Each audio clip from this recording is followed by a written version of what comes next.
Selamat pagi, salam sejahtera untuk kita semuanya. Perkenalkan, saya Bilveri Utapia SSMPD, salah satu dosen di Prodi Pendidikan Fisika Fakultas Keguruan dan Ilmu Pendidikan Universitas Sulawesi Barat. Pada kesempatan ini, saya akan menjelaskan salah satu mata kuliah yang saya ampu, yaitu mata kuliah Media Pembelajaran Fisika dengan metode DIA atau Delivery, Interaction, dan Assessment. Video ini dibuat untuk memenuhi salah satu persyaratan Setbos tahun 2024, yaitu pernyataan diri dosen dalam unjuk kerja Tridharma Perguruan Tinggi atau PDD UKT-PT, khususnya pada aspek pengajaran. Saya akan memulai menjelaskan deskripsi dan informasi umum dari mata kuliah Media Pembelajaran Fisika. Mata kuliah Media Pembelajaran Fisika merupakan mata kuliah wajib bagi mahasiswa semester 3 pada Prodi Pendidikan Fisika Fakultas Keguruan dan Ilmu Pendidikan Universitas Sulawesi Barat. Mata kuliah Media Pembelajaran Fisika memiliki bobot sebesar 3 SKS selama 1 semester ke depan. Mata kuliah Media Pembelajaran Fisika bertujuan untuk membekali mahasiswa dengan pengetahuan, konsep media pembelajaran, serta keterampilan dalam mengoperasionalkan media pembelajaran fisika. Pada mata kuliah ini membahas tentang yang pertama adalah definisi media, perkembangan media, dan manfaat media pembelajaran. Yang kedua adalah jenis dan karakteristik media pembelajaran. Yang ketiga, pemilihan media pembelajaran. Yang keempat, pengembangan media pembelajaran. Yang kelima, pemanfaatan program media pembelajaran. Yang keenam, peralatan media pembelajaran. Dan yang terakhir adalah konsep dan operasional media pembelajaran Microsoft PowerPoint. Capaian pembelajaran lulusan atau CPL pada mata kuliah ini adalah yang pertama, menunjukkan sikap bertanggung jawab atas pekerjaan di bidang keahlian fisika secara mandiri. 2. Menguasai prinsip, karakteristik, fungsi, dan piranti lunak dalam bidang fisika. 3. Mampu menerapkan pemikiran logis, kritis, sistematik, dan inovatif dalam konteks perkembangan atau implementasi ilmu pengetahuan dan teknologi yang memperhatikan dan menerapkan nilai humaniora yang sesuai dengan bidang keahliannya. Yang keempat, mampu menganalisa dan mengusulkan berbagai solusi alternatif yang ada terhadap permasalahan media pembelajaran fisika dan masalah manajemen laboratorium fisika, serta menyimpulkan untuk pengambil keputusan yang tepat. Capaian pembelajaran mata kuliah adalah yang pertama, bertanggung jawab atas produk desain media yang dibuat secara mandiri. Yang kedua, menganalisis definisi media, jenis dan karakteristik media, pengembangan media, pemilihan media yang sesuai, pemanfaatan program media dan alat yang digunakan, mengubah mindset tentang slide presentasi sebagai media audiovisual dan optimasi image. Yang ketiga, mampu dan terampil mendesain slide pembelajaran menggunakan Microsoft PowerPoint pada pembelajaran fisika. Yang keempat, mampu menganalisis media pembelajaran yang sesuai dengan tujuan pembelajaran dan karakteristik peserta didik. Referensi yang digunakan dalam mata kuliah media pembelajaran fisika adalah yang pertama, buku ajar, yang kedua, e-book, yang ketiga, jurnal-jurnal nasional dan internasional berpublikasi, yang keempat adalah modul. Sistem pembelajaran mata kuliah media pembelajaran fisika dilaksanakan secara sinkronus dan asinkronus dengan menggunakan metode pembelajaran aktif yang berpusat kepada mahasiswa, yaitu pembelajaran kolaboratif, diskusi kelompok, praktek, dan penugasan pembuatan media pembelajaran. Pembelajaran mata kuliah media pembelajaran fisika dilakukan 16 pekan pertemuan yang di dalamnya pembelajaran tatap muka, ujian tengah semester, dan ujian akhir semester. Metode pembelajaran yang digunakan adalah direct learning, discovery learning, diskusi kelompok, dan project based learning. Evaluasi hasil pembelajaran mata kuliah media pembelajaran fisika didapatkan dari yang pertama, kehadiran, yang kedua, partisipasi atau diskusi, yang ketiga, tugas individu maupun kelompok, yang keempat, ujian tengah semester, yang kelima, ujian akhir semester. Adapun pembobotan masing-masing evaluasi yang pertama, kehadiran sebesar 10%, partisipasi atau diskusi 15%, tugas individu maupun kelompok 20%, ujian tengah semester 25%, dan ujian akhir semester 30%. Dengan total bobot penilaian sebesar 100%. Demikian informasi yang dapat saya sampaikan mengenai mata kuliah media pembelajaran fisika pada Prodi Pendidikan Fisika Fakultas Keguruan dan Ilmu Pendidikan Universitas Sulawesi Barat. Berikut cuplikan dari proses pembelajaran yang saya laksanakan secara tatap muka pada pembelajaran di kelas. Selamat menyaksikan.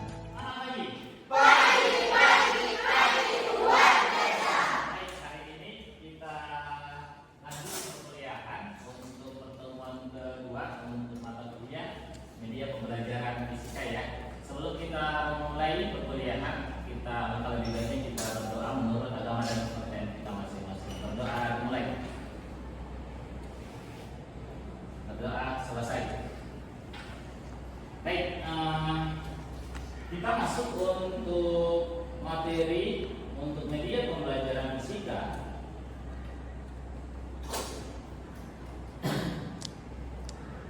Untuk tujuan perkuliahan hari ini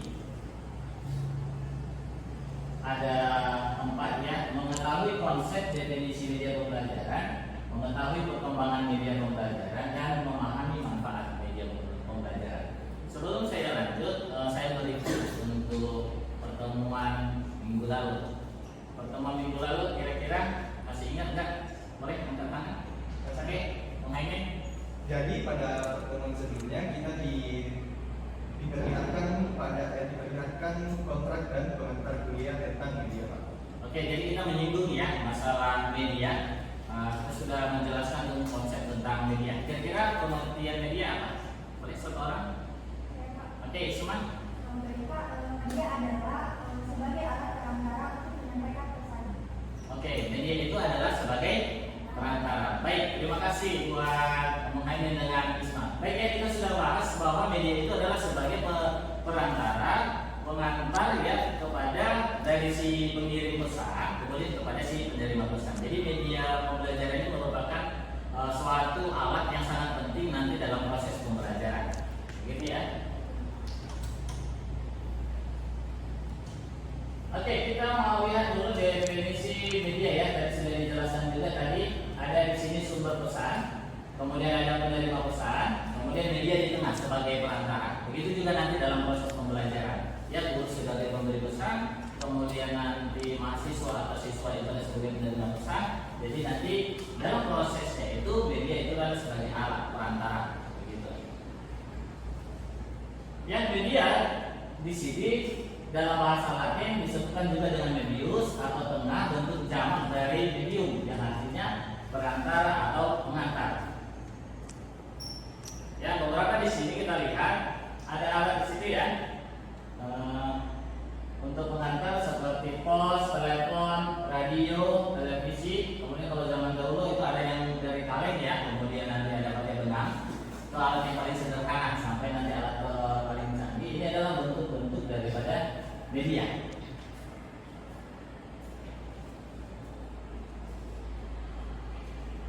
Kemudian kita masuk media pembelajaran. Jadi kalau media pembelajaran ini tentu adalah alat yang digunakan dalam proses pembelajaran. Ya, jadi segala sesuatu alat yang digunakan nanti dalam proses pembelajaran, dalam proses transfer ilmu kepada siswa ya, daripada sumber belajarnya. Sumber belajarnya itu adalah guru.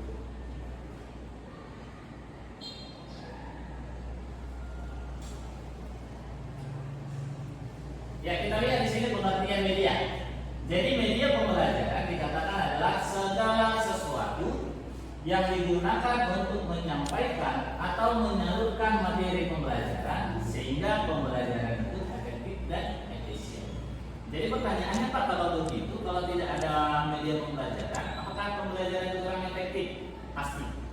Begitu ya, ada keterbatasan kalau kita tidak menggunakan media. Sehingga dalam proses pembelajaran itu supaya pentransferan ilmu itu atau proses pembelajaran itu lebih efektif dan lebih efisien, maka digunakanlah media pembelajaran.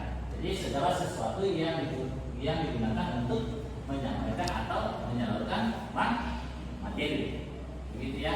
Banyak. Jadi contohnya kalau kita gunakan ya seperti LCD, video pembelajaran, ya itu kan semuanya media, ada nanti media manual. Oke,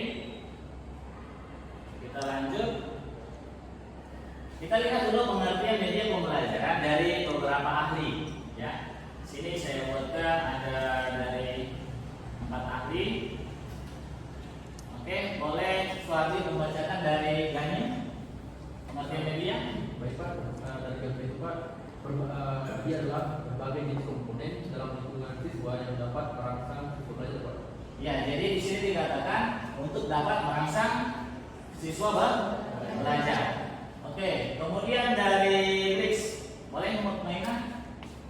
Rix menyatakan bahwa media adalah sarana untuk memberikan perangsang bagi siswa agar proses pembelajaran dapat terjadi. Ya, jadi dikatakan media adalah sarana juga untuk sebagai perangsang supaya proses pembelajaran dapat terjadi. Kemudian dari Gerwatch, mesti bisa membaca?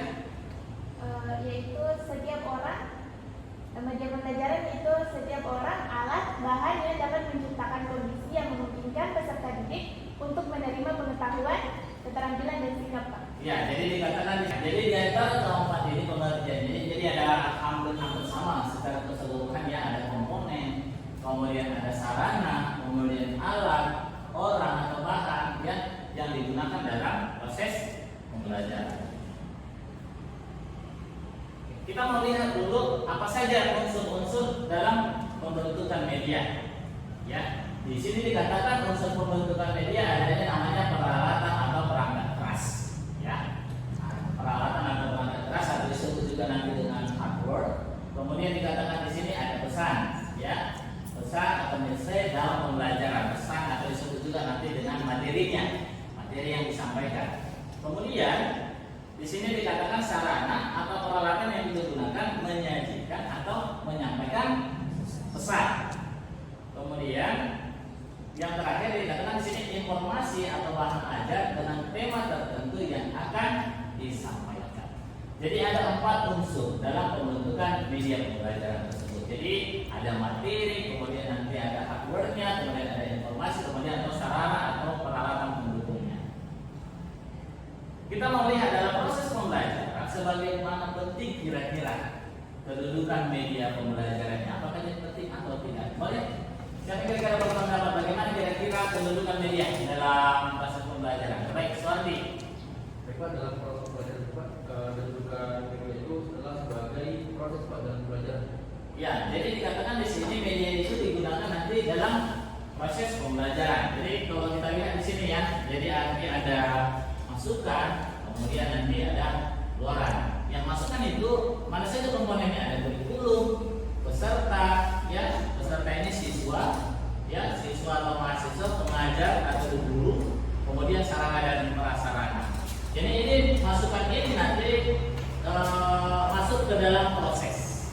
Ya, jadi kalau kita lihat dalam pendidikan itu kan prosesnya itu apa? Untuk mengubah perilaku, ya baik keterampilan, pengetahuan, ya maupun sikap. Jadi dalam prosesnya ini nanti di sini apa saja nanti dalam proses tujuan, materi, metode pembelajaran, evaluasi dan salah satunya adalah media. Jadi nanti dari hasil proses ini maka nanti ada luarannya yang disebut dengan peserta dengan kompetensi tertentu yang diharapkan. Begitu ya. Jadi kalau ada siswa, ya siswa dengan kemampuan misalnya kemampuan 0 atau tidak mengetahui sama sekali dalam proses pembelajaran, di sini ada prosesnya sehingga dia diharapkan nanti menghasilkan luaran atau lulusan yang memiliki apa? Pengetahuan, keterampilan dengan sikap yang ditentukan.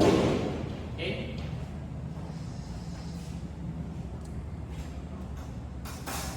Kita lanjut. Kita lihat di sini penggunaan media dalam proses pembelajaran. Jadi ada apa ya? Kalau kita lihat di sini dalam penggunaan media dalam proses pembelajaran dengan presentasi pengetahuan atau sesuatu yang diingat itu berbeda. Kita lihat dulu dalam apa pembelajaran. Kalau media yang kita gunakan, yang kalau misalnya siswa jika hanya melihat berapa persen yang diingat? 20%. Kalau dia hanya lihat. Kemudian kalau dia mendengar, berapa persen dia ingat pengetahuan tersebut? 30%. Ya, jadi ada peningkatan. Berarti lebih baik kalau dia mendengar. Kemudian kalau dia dikombinasikan melihat dan mendengar, berapa persen?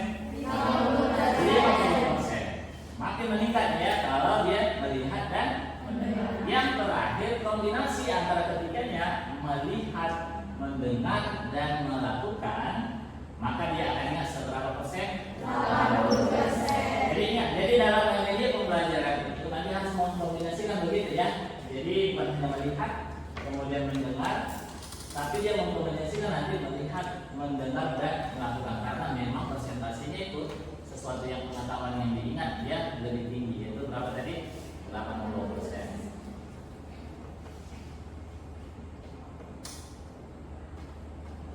Kita masuk ke perkembangan media pembelajaran. Kira-kira perkembangan media pembelajaran itu berkembang atau tidak ya dari zaman dulu hingga sekarang? Ada boleh yang ngasih pendapat? Oke, silakan Mena. Jadi media itu terus berkembang. Alasannya itu karena media sebagai teknologi yang digunakan untuk mempermudah pekerjaan manusia. Ya, jadi salah satunya tadi apa? Mempermudah pekerjaan manusia. Ya, kebutuhan manusia terhadap pendidikan juga itu apa? Semakin berkembang. Jadi ya gitu ya. Jadi nanti pengetahuan itu, ilmu pengetahuan semakin berkembang. Jadi dalam pendidikan begitu ya. Jadi dalam pendidikan itu termasuk kebutuhan manusia yang terus mengalami perkembangan. Sehingga bisa dipastikan bahwa media pembelajaran itu semakin berkembang. Kalau kita lihat di alurnya ini ya, dalam pendidikan ada berkaitan dengan manusia dengan pembelajaran prosesnya. Kemudian ada namanya kebutuhan dan tantangan. Jadi kebutuhan itu semakin berkembang, semakin banyak. Kemudian tantangan dalam menghadapi permasalahan teknologi dan permasalahan pengetahuan dan permasalahan global begitu. Kemudian dihasilkanlah yang namanya dengan teknologi. Kalau kita lihat ya, alat-alat media sekarang yang sudah semakin berkembang, contoh ponsel ya, Android, kemudian apa di sini augmented reality ya, kemudian interactive whiteboard ya yang sudah digunakan, kemudian apa lagi laptop ya, kemudian ada VR yaitu virtual ya reality. Gitu. Kita lanjut.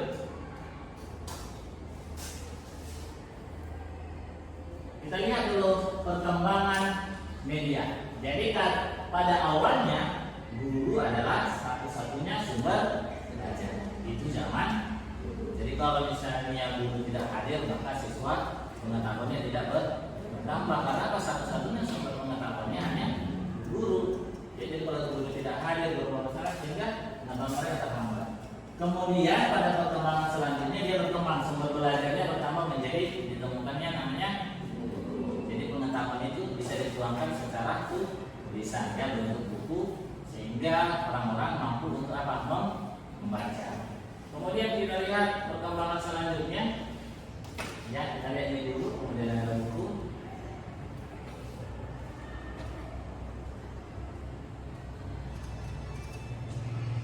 Yang menurut Johann Amos Comenius bahwa orang yang pertama yang menulis buku bergambar ditujukan untuk anak sekolah. Setelah ada buku, mulai dikembangkan media lain.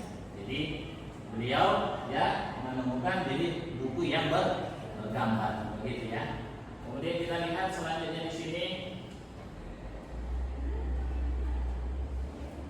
Ya, pada tahun 1960 sampai 1965, teori komunikasi mulai memperhatikan dengan alat namanya audio visual. Audio itu pendengaran, visual itu adalah penglihatan ya. Dalam pandangan teori komunikasi, alat audio visual berfungsi sebagai penyalur pesan, gitu ya, kepada si penerima pesan. Kemudian pada tahun 60-an, para ahli mulai memperhatikan siswa sebagai komponen utama dalam proses pembelajaran. Jadi teori yang berkembang saat itu adalah behaviorisme yang oleh Skinner kemudian mulai memperhatikan penggunaan media dalam pembelajaran. Kemudian terus mengalami perkembangan.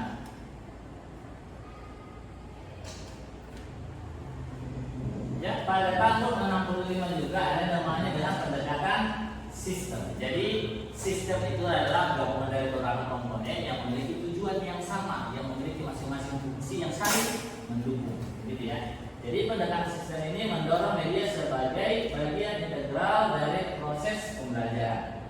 Jadi dia bukan hanya dipandang sebagai alat bantu, tapi bagian proses yang penting. Kemudian pada pertengahan abad 20 adanya pemanfaatan alat visual, dilengkapi dengan alat audio, lahir alat audio visual pembelajaran. Kemudian media pembelajaran diklasifikasikan berdasarkan nilai dan pengalaman.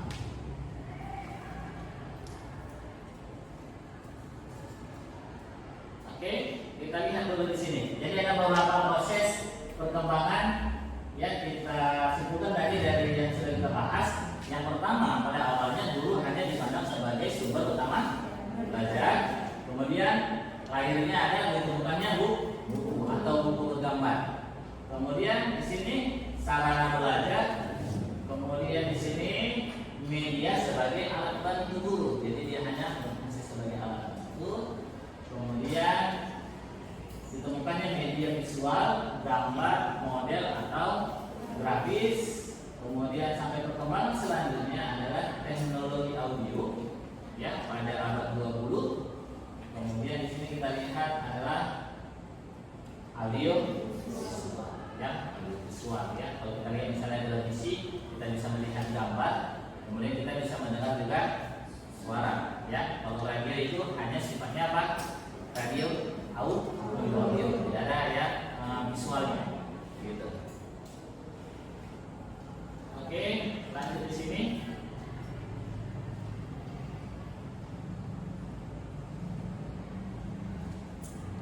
Kita lihat dalam manfaat media. Ya, pertama pada sini mengamati peristiwa alam, benda yang bergerak sangat cepat dan kecil. Jadi kita memiliki keterbatasan, begitu ya. Contoh kita mau melihat mempelajari apa? Virus. Oke, kita tidak bisa melihat. Jadi digunakan apa? Media, ya, media, mikroskop. Kemudian kita buatkan dalam misalnya video, ya. Kemudian lagi di sini benda yang sangat bergerak cepat, ya. Kalau kecepatan cahaya dan sebagainya itu kan tidak bisa kita amati. Jadi digunakan nanti dengan namanya media. Kemudian membuat pembelajaran aktif dan interaktif, ya, seperti media krisis, ya. Kita kasih soal kepada siswa boleh merespon, ya. Jadi aktif, bukan hanya vakum untuk menerima, gitu. Kemudian di sini mengatasi batasan-batasan ruang kelas. Contoh kalau di sini, ya, di sini kan daerah pesisir, ya, tidak ada misalnya daerah gunung atau salju, ya. Kalau jadi kita mempelajari kalau siswa kan nggak mungkin kita melihat salju, ya. Jadi bagaimana nggak mungkin kita bawa misalnya karena keterbatasan ekonomi nggak mungkin kita bawa sampai ke luar negeri, begitu ya. Bagaimana caranya mereka mempelajari tentang bagaimana proses terjadinya salju dan sebagainya? Tentu dengan adanya media. Kemudian apa? Mengatasi perbedaan pengalaman pribadi. Jadi peserta didik itu kan memiliki pengalaman pribadi yang berbeda-beda, tergantung dari apa yang mereka amati dan rasakan, begitu ya. Jadi nanti media digunakan sebagai apa? Mengatasi perbedaan itu. Jadi menyatukan perbedaan pengalamannya masing-masing, begitu ya. Contoh misalnya kalau di antara beberapa siswa kan karena di daerah sini tidak ada misalnya salju, ya. Jadi mungkin pengalaman mereka, apa yang mereka dengar dan mereka amati akan berbeda. Jadi disamakan persepsinya menggunakan apa? Ya, media pembelajaran.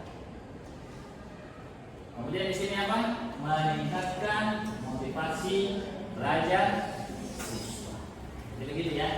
Jadi ada di sini 5 ya manfaat media. Jadi kalau dikatakan apakah media pembelajaran itu sangat bermanfaat? Jawabannya adalah ya, sangat bermanfaat. Dan harus direkomendasi bahwa sekarang guru, tenaga pengajar atau tenaga pendidik menggunakan media. Karena memang perkembangan manusia itu semakin berkembang, ya, di zaman abad teknologi.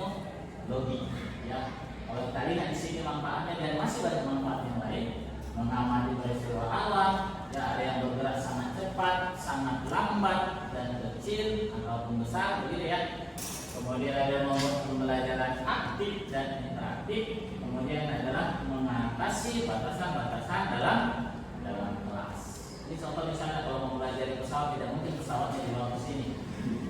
Ya, tidak mungkin karena tidak muat. Jadi batasan-batasan begitu ya. Jadi kita gunakan aja Pak.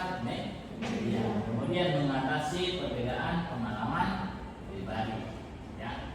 Mungkin suatu pengertian laut dia berbeda dengan Muhaimin pengertiannya karena tidak ada persamaan pengalaman pribadi. Maka digunakan media untuk menyamakan pengalaman. Kemudian apa? Meningkatkan motivasi belajar siswa. Jadi kalau sudah termotivasi mereka akan terus belajar. Apalagi kalau siswa kalau sudah menggunakan media berbasis game, ya, itu kan mereka paling sangat nikmati dan mereka sangat tumbuh. Apalagi kalau zaman sekarang anak-anak ya, kalau menggunakan gadget, ya, handphone itu mereka sudah lebih mahir dari orang tua atau beragam orang-orang yang sesepuh. Jadi kalau mereka itu pembelajaran menggunakan media-media itu, mereka akan merasa lebih termotivasi. Oke, ya. Ada pertanyaan mengenai di sini? Ya sudah, jadi kita bahas tadi ya mengenai konsep media ya, media pembelajaran, kemudian kedudukannya, kemudian tadi yang kedua apa tadi? Perkembangannya, ya, bahwa media itu terus mengalami perkembangan. Kemudian yang terakhir di sini adalah manfaat media pembelajaran, bahwa dalam pendidikan, dalam proses pembelajaran maka digunakanlah apa? Media pembelajaran, gitu ya. Jadi kalau sumber belajar bisa dipastikan jangan hanya berfokus lagi kepada guru. Banyak sekarang sumber-sumber belajar ya, ada Google, kemudian apa lagi? Wikipedia, apa ChatGPT, ya, dan lain sebagainya ya. Buku-buku sudah ada. Kemudian apa lagi ya? Ada e-book. Ya, itu kan contoh media kok. Baik. Tidak ada pertanyaan? Tidak ada ya. Kalau tidak ada pertanyaan, demikian yang bisa saya sampaikan mengenai pertemuan yang kedua tentang konsep media pembelajaran, perkembangan media pembelajaran, yang terakhir apa? Manfaat media pembelajaran. Kita masuk untuk pertemuan minggu depan, kita akan melihat klasifikasi dari media pembelajaran. Oke, nanti sebagai tugas di rumah nanti boleh dilihat juga referensi untuk melihat nanti apa saja kira-kira nanti klasifikasi dalam media pembelajaran, gitu ya, supaya nanti pembelajaran minggu depan lebih lancar ya. Baik, demikian perkuliahan. Sekali lagi terima kasih saya sampaikan kepada mahasiswa yang hadir saat ini. Kemudian jangan lupa nanti untuk mengisi siakat, ya. Siakat akan dibuka, nanti masing-masing diisi untuk siakat. Baik, selamat sore, sampai berjumpa minggu depan. Terima kasih. Demikian deskripsi umum dan cuplikan proses pembelajaran pada mata kuliah media pembelajaran fisika. Saya ucapkan terima kasih.